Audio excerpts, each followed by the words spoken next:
Hello everyone, welcome back to my channel. In today's video I'm going to explain a simple React blog website project.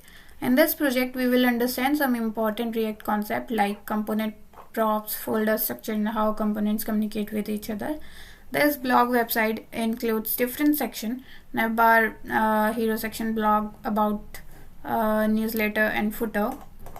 So React works using something called component-based architecture, which means we divide the UI into small reusable components instead of writing everything in one file.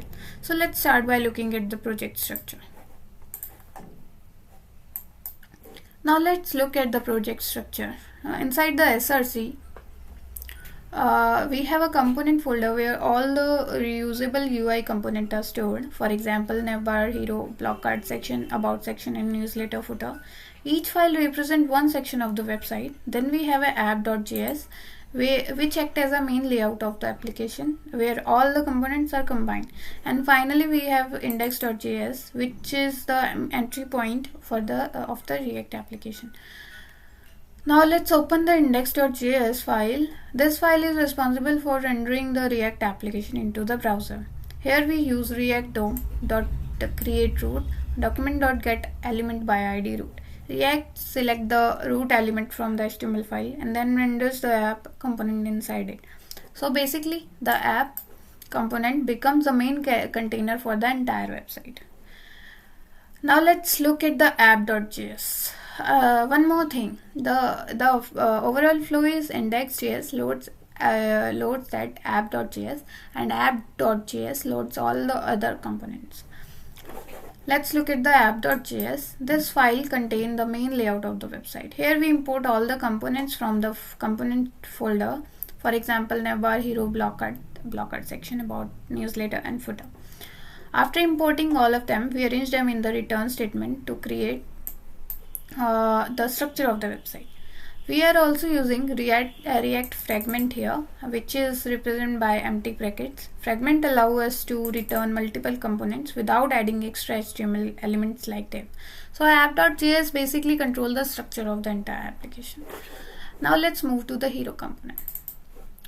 The hero section is the top banner of the website. The section usually contains the main heading, a short description, and a button. Here in our example we have heading, share your ideas with the world, and we have a paragraph welcoming user to the blog, and we have a button saying start reading. The purpose of the hero section is to introduce the website and attracts visitor attention. Next we have about component.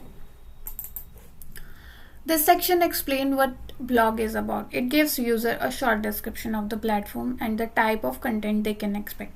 For example, in our case, the blog is the platform design, share ideas, information with readers. The about section helps visitors to understand the purpose of the website. Now let's look at the most important part of the project, which is blog section and block card. Now let's look at the blog section component. We are using the concept of parent and child concept. So blog section act as a parent component and block cards act as the child component. Inside the blog section we define an array called post which contains block data like image, title, description. Then we use map function to loop through the post array. For every post, React creates a new block card component. If we have 3 blog objects, React will generate 3 block card component automatically. Now inside the block card component, we receive the data using props. Props are used to pass data from a parent component to a child component. The block card then display the image, title, description, and a read mode button. This makes a component reusable and dynamic. Next we have the newsletter component. This section allows user to subscribe blog updates using their email. It contains a heading, an email input field, and a subscribe button.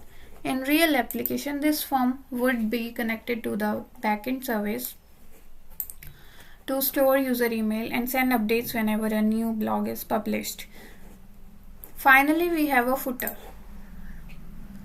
So here In the footer is the bottom section of the website. It usually contains copyright information, website detail, and sometimes social media links.